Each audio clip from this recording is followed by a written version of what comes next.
Hey guys, how's your day going so far? Did you ever had a question why sometimes, most of the times, for some people, that things do not turn out the way you thought? I used to have that kind of conversation with different people back in the day, and after listening to this rare recording of Joseph Murphy, I realized that I must work on my subconscious mind, which is who you really are. It's all up to you what you make of it. Let's listen to this and realize our potential and make our dreams come true. Wishing an awesome week. Enjoy and chill.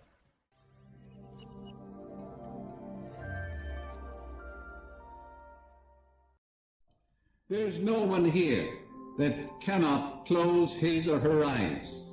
And if your daughter is in New York City, she's right in front of you and you're embracing her, you feel the touch of her hands and her hair. It's simple heart sense. He's shaking hands with this judge in his imagination.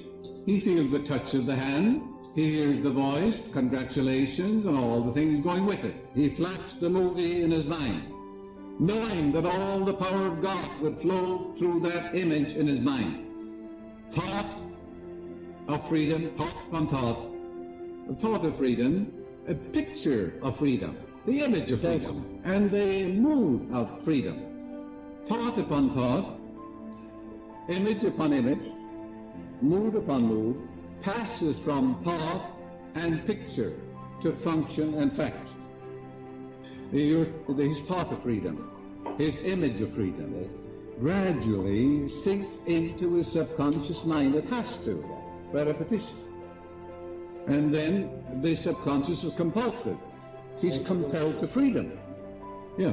In other words, you can overcome any destructive habit in the world by that simple law. Utterly simple, beyond words. That is, your Bible tells you, keep your lights burning and your loins girded. The wedding feast is your mental and emotional union with your freedom and peace of mind. The return of the Lord is the response of my subconscious mind to my conscious thinking and imagery. Yes. And now keep your lights burning in the Bible means let your sense perception be keen. Learn to know the laws of life. Be on the beam, be aware of the truth. And your loins girded, meaning know the creative laws of your mind. Then the Lord of the law will always respond.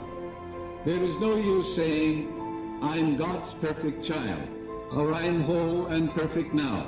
If you believe that there's a germ or a cancer or something out there that can kill you or can destroy you, there must be no verbalisms. In prayer, you give no power to any external thing, germ or the atmosphere or stars or jinx or anything in the world. The minute you do, you cease to be a scientific thinker. You're double-minded, unstable in all your ways. You don't give power to any created thing, anything in the phenomenalistic world. Germs or anything in this world, you don't give power to. You give power to the Creator. When a man gets cancer, fear seizes him. When he says, I'm finished, I'm done for, he's through. It's only a manifestation of fear. All he has to do is change his mind, and he changes his body. Fear is man's greatest curse. Quimby in 1847, he said, I take a man from the street. He never heard of the word cancer, and he has a little lump, maybe he fell down.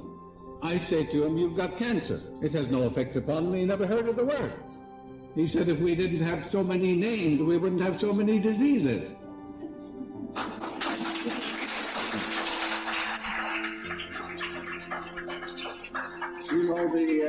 The doctor went into Mrs. Moriarty's home, and he examined her husband.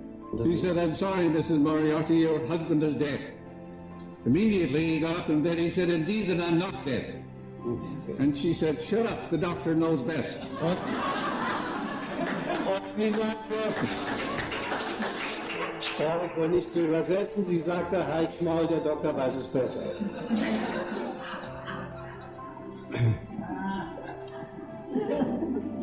A sister of mine was a nun in Lowestoft. Suffolk, England. Yeah. She's now in the next dimension. Very religious. Very religious. She was conducting a pilgrimage to Lourdes. I have seen people healed at Buddhistic shrines. They offer oranges and money to a statue. In talking to them, they have had remarkable, miraculous healings. The same has happened in Buddhistic shrines. They never heard of Jesus or Mary or Joseph or Buddha or any. They're healed by their expectancy and their belief. Their imagination is fired. They're full of expectancy. They have blind belief, and the subconscious heals them. Their own subconscious is the only healer in the world. Nobody heals you. The surgeon removes the block from her. He said nature will heal you. The psychologist, Freitag, will try and get rid of guilt in your mind. When he does, immediately the healing power is released. Chiropractor tries to manipulate your neck to let the healing power flow through you. No one in all the world heals. The healing power of God is within you. He may use a different technique, a modus operandi. They're all tapping the one healing power. No one heals by a different method than you do. For there's one method, according to your faith, is it done unto you. Faith or scientific faith. Now, she told me this man in Lowestoft was blind from birth. Congenital blindness. And he said, sister, can I go, I'm a Protestant, can I go with you to the pilgrimage to Lourdes? She said, anybody can come who wants to. When he reached Lourdes, they put him in this bath. People with all manner of sores, suppurating wounds, go into that bath. The fellow got a sponge, began to wash his eyes and his whole body. His vision came back. He saw clearly the rest of his life. What was that? Blind faith. He went there. He was 75% healed before he went there. He went there with expectancy. He heard about some miraculous healings in his own town. His imagination was completely fired. Enthusiastic, you know. He was impregnating his mind all the way up to Lourdes. Then when the minute he reached the waters, he impregnated his subconscious mind. He said, all I know. He said, I was blind, and now I see.